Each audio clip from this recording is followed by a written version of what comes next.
Tetapi karena ini peristiwanya terjadi saat ini dan Dinas SDM Provinsi sudah beberapa kali memberikan surat peringatan tentang bahaya pengelolaan tambang ini. Tetapi kan kalau langsung menghentikan kan kita tidak bisa. Nah untuk itu maka tadi malam kami sudah mengeluarkan sanksi administratif dalam bentuk penghentian izin, pencabutan izin dari tambang ini. Ini kan dikelola oleh Koperasi Pondok Pesantren. Koperasi Pondok Pesantrennya bernama Al-Azhariyah. Dan kemudian di samping ini ada dua lagi kan, ada dua tambang yang sama yang dikelola oleh yayasan. Jadi tiga-tiganya sudah kami tutup tadi malam. Pak, ini tapi kan informasi dari warga ternyata nggak cuma terjadi sekali kecelakaannya, tapi beberapa sebelumnya sudah pernah terjadi. Iya, masih bisa dapat izin, Pak? Izinnya kan tahun 2020, saya belum jadi gubernur, Mbak. Artinya dari pihak Pemprov sendiri, apa keterangan yang disampaikan dari pihak Pemprov? Ya, ada sejak ke situ begitu? Bukan, gini, izinnya dikeluarkan tahun 2020. Ketika izin dikeluarkan tahun 2020 kan saya tidak bisa mengomentari. Izin yang 2020 kan saya menjabat 20 Februari tahun 2025 gitu loh. Kalau sejak saya memimpin sangat selektif dan bahkan saya sejak memimpin tidak mengeluarkan lagi izin tambang. Bahkan menutup. Kalau menutup saya banyak. Berarti untuk total berapa? Sudah ya? berapa yang ditutup? Nanti tanya kepala SDM ya. Kalau satu-satunya yang tapi beberapa tambang yang kemarin kan di Kerawang sudah saya tutup. Terus kemudian kemarin di Subang sudah banyak yang saya tutup. Di kemarin juga penambangan emas yang memiliki pengusaha WNA Korea Selatan saya tutup juga. Nah, kemudian juga kita sudah menutup hampir ratusan tambang ilegal. Dan akan kita konsisten terus kita laksanakan penutupan di berbagai tempat dan Pak Kapoldanya relatif tegas. Seminggu yang lalu kita tutup tambang yang ada di Tasik. Dan mungkin dalam waktu dekat kita lagi memproses pidana penambangan di Tasik. Jadi sudah banyak langkah yang kita lakukan dan peristiwa ini peringatannya menurut keterangan Kepala SDM-nya juga baru kan, sudah berapa kali diingatkan oleh Pemprov Jabar. Pak, sedikit Kang, ini kan korban mungkin saja ini kepala keluarga. Ya. Banyak keluarga yang terdampak. Oke. Bagaimana dari Pemprov? Yang pertama bahwa korban ini bukan hanya pegawai. Tetapi ada pedagang asongan, kayak barusan punya anak 3. Terus kemudian juga ada mungkin sopir, mungkin kenek.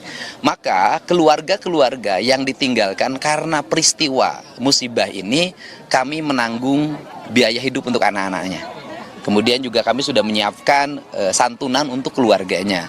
Tetapi juga saya meminta pada pengelola tambang untuk segera melakukan langkah-langkah penanganan sosial terhadap mereka yang jadi korban.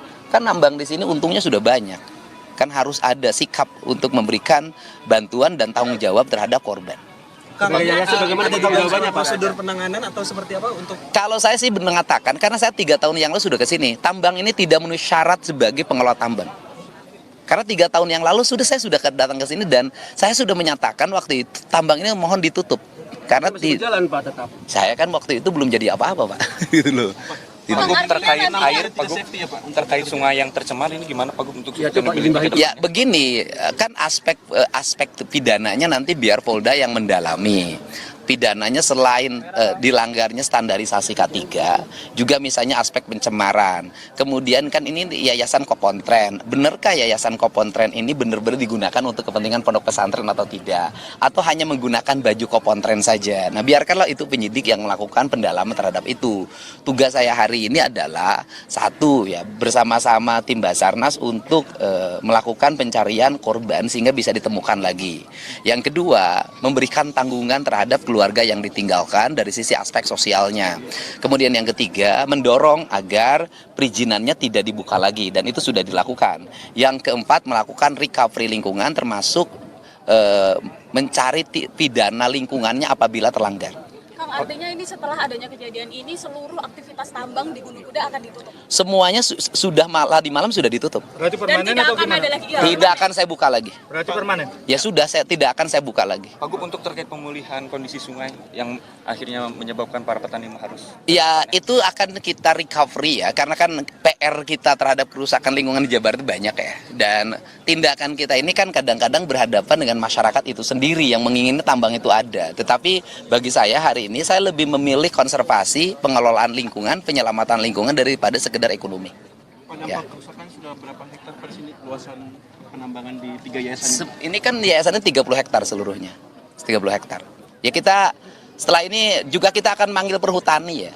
Ini kan perhutani ini banyak sekali areal-areal hutan yang berubah menjadi areal tambang. Padahal kan Perhutani ini adalah perusahaan pengelola hutan, bukan pengelolaan pengusaha tambang. Ini kan lagi-lagi dulu perkebunan itu menjadi PT sewa tanah, nah sekarang Perhutani menjadi PT sewa lahan untuk pertambangan. Nah ini perusahaan yang BUMN yang aneh-aneh ini segera memperbaiki diri. Ini dosa ini. Pak, sebelumnya ini lahan Perhutani, Pak. Ini Perhutani, Pak. Saya mau panggil Perhutaninya, dan paling utama tata ruang.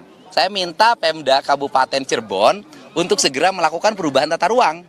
Dikembalikan kembali tata ruang ini menjadi kawasan hijau, bukan kawasan pertambangan. Kang, selama ini fokus dengan alam dan lingkungan. Iya. Apakah nantinya juga tidak hanya tempat ini yang akan ditindak, tapi juga tempat-tempat lain? Saya kan sudah sampaikan, sudah berapa ratus di Jawa Barat tambangnya yang saya tutup. Dan saya akan konsisten pada sikap itu, termasuk kebijakan saya misalnya, kebijakan pembangunan berbasis bambu. Itu kan sesungguhnya saya lagi mengamankan Jawa Barat dari eksploitasi sumber daya alam. Pak Gub pada tahun 2021 kan Pak Gub pernah mengungkapkan ini cocok untuk jadikan lokasi wisata Pak karena dianggap indah. Ini gimana, Pak? Iya, waktu itu kan karena kan waktu izinnya kan sampai 2025. Dari sisi aspek kewenangan kan saya tidak boleh mutus izin di tengah.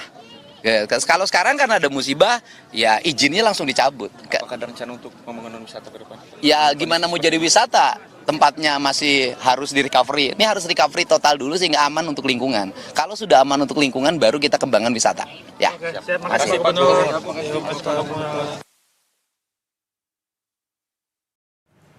Itu tadi keterangan yang diberikan oleh Gubernur Jawa Barat Deddy Mulyadi terkait dengan musibah longsor yang terjadi di Galian C, Gunung Kuda, Kabupaten Cirebon. Ada sejumlah informasi yang tadi disampaikan bahwa Deddy Mulyadi selaku Gubernur Jawa Barat sudah memberikan surat peringatan untuk tambang sebelumnya, dan juga tambang ini sudah diberikan sanksi.